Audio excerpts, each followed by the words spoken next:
Mga idol at kabayan, breaking news! Isang barko ng China sinalakay ng mga pirata. Inakyat ng mga Somali pirates na armado ng AK-47 ang isang Chinese fishing vessel na posibleng iligal na nangingisda sa lugar. Walang kadala-dala ito mga Chinese mga kabayan. Akalain nyo, ang layo na ng China sa Somalia. President Trump muling nagbanta sa Hamas at Iran. Sinabi ni President Trump na kapag hindi pa pinalaya ang mga bihag ng Hamas bago ang ika-20 ng Enero, taong 2025, tatamaan ng malakas na puwersa ng Amerika ang teroristang grupo. Nagpasalamat naman ang Israel sa suporta ng Pangulong Trump. Amerika, pinulbos ang mga sundalo at proxy ng Iran. Sa Syria, naglunsad ang US Air Force ng A-10 Warthog at F-15E Strike Eagle. Pilipinas, tatapatan ang People's Liberation Army Navy sa West Philippine Sea upang maging patas. Ito ang babala ng National Task Force for West Philippine Sea sa China. National Maritime Council, dapat na bang ibasura? Dahil kung sila ang tatanungin, hindi dapat na magpadala ang Pilipinas ng mga barkong pandigma kung saan naroroon din ang mga barko ng People's Liberation Army sa West Philippine Sea. Kim Jong-un galit kay President Putin. Disappointed ang leader ng North Korea matapos masawi ang marami sa mga ipinadalang sundalo nito sa Russia sa napakaikling panahon lamang. Amerika muling nag-flex ng kanilang puwersa sa US Central Command Area of Responsibility matapos makitang nag-ooperate din sa lugar ang AC-130J Ghost Rider.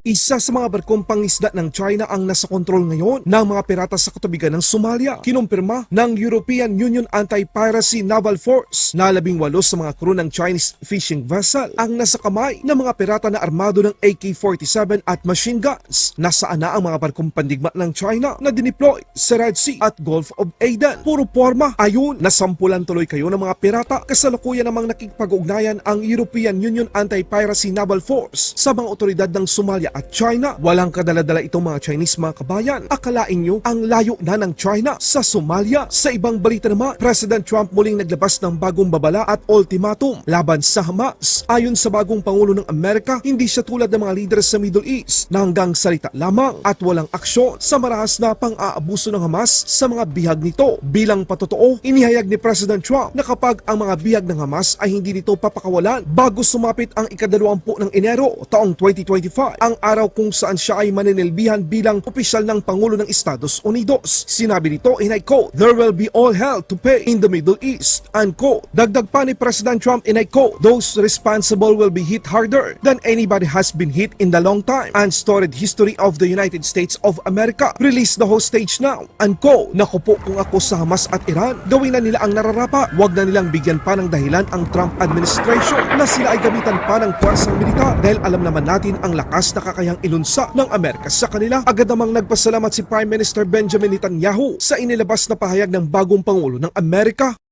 I want to thank President Trump for his strong statement yesterday about the need for Hamas to release the hostages, the responsibility of Hamas, and this adds another force to our continuing effort to release all the hostages. Thank you, President Trump. Sa ibang balita naman, Amerika nagsagawa naman ng airstrike sa Syria laban sa Iran-backed forces. Gumamit ang US Air Force ng mga eroplanong mandirigma upang itarget at wasakin ang mga military assets na ginagamit ng Iran-backed forces. Lumipad ang A-10C Warthog close air support aircraft sa eastern Syria upang wasakin ang mga rocket launcher at mga tangke ng kalaban. Nagsagawa din ng airstrike ang US Air Force F-15E Strike Eagle sa mga posisyon ng Kataib Hezbollah na isa din sa mga proxy ng Iran sa Deir ez-Zor, Syria.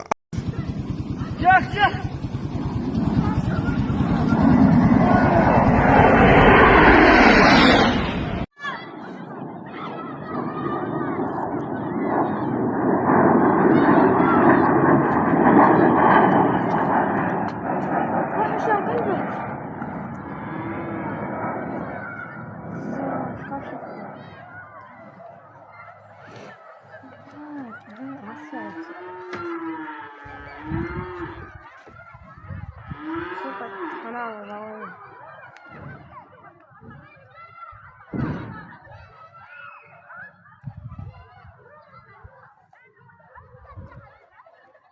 Ada lo casa.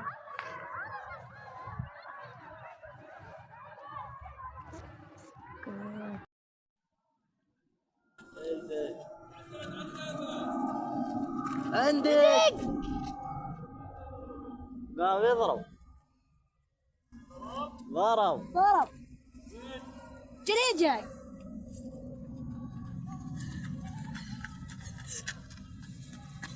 Amerika muli namang nag-flex ng kanilang puwersa sa US Central Command Area of Responsibility matapos makitang nag-ooperate din sa lugar ang AC-130J Ghost Rider. Balitang Pilipinas naman tayo mga kabayan, National Task Force for West Philippine Sea gusto magpadala din ng mga barko ng Navy sa Baho de Masinloc dahil ito rin ang nagginamit ng China na paraan upang harangin at harasin ang mga Pilipino sa lugar. Ayon sa tagapagsalita ng National Task Force for West Philippine Sea, kasalanan niya ng China dahil sila ang unang gumawa ng nasabing hakbang at ayaw isipin ng task force na baka sabihin ng mga mangingisda natin doon na naduduwag na tayo at sila ay ating pinababayaan sa mga karagatang nasasakupan ng Pilipinas. Sang-ayon ba kayo dito mga kabayan?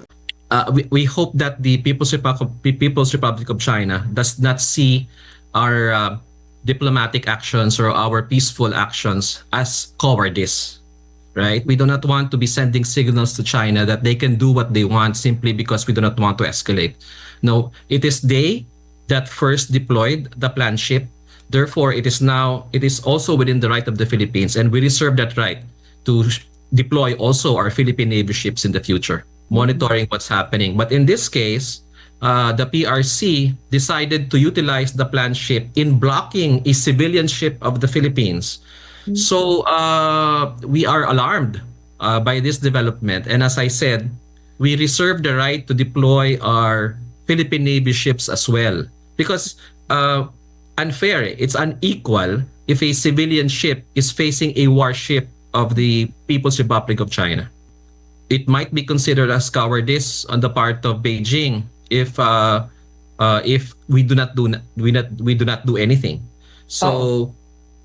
In that vein, the Philippine government reserves the right also to deploy our Philippine Navy ships at the time and circumstance of our choosing. Of course, we don't want to telegraph our intentions to Beijing, but let it be noted here that it was not the Philippines that utilized warships.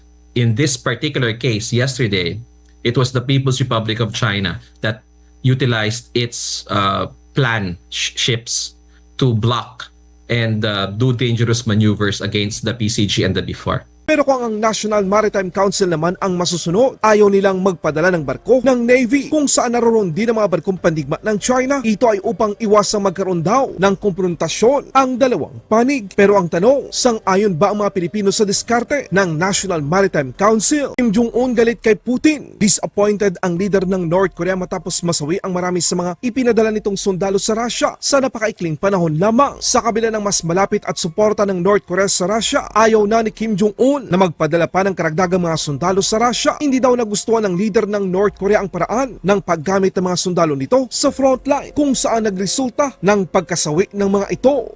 Laban Pinas.